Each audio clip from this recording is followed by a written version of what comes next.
This chapter we're going to study right now is about electric potential. What is electric potential exactly? What is work done in an electric field? What happens when you move a charge in the presence of another electric charge? We'll learn about all these phenomena in this chapter. So what exactly is electric potential energy? Or, in fact, what is potential energy? Let's first clarify that. The energy of a body, because of its position in a force field, is called the potential energy of the body. What this means is that whenever you apply a force on any body, then a certain potential energy gets stored inside that body with respect to that force. For example, the gravitational potential energy. The earth exerts a gravitational force on this red ball here.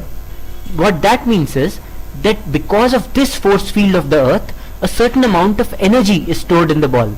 That is the reason that when you release this red ball, the ball automatically flows towards the earth and gains kinetic energy and velocity. Similarly, take a look at this rubber band. When we stretch it, we apply a force on it, and this elastic force causes some potential energy to be stored inside the rubber band.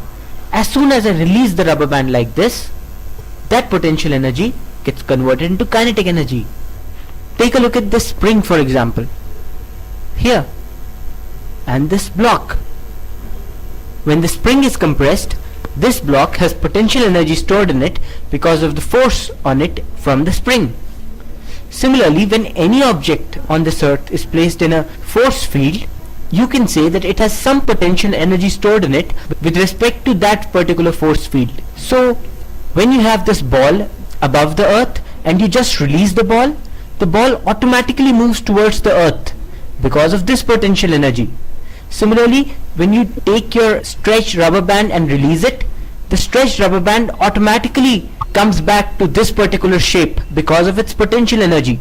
Similarly, when you compress a block spring system, the block automatically starts moving when you release it because of the stored potential energy. We can similarly define a potential energy for charges in an electric field.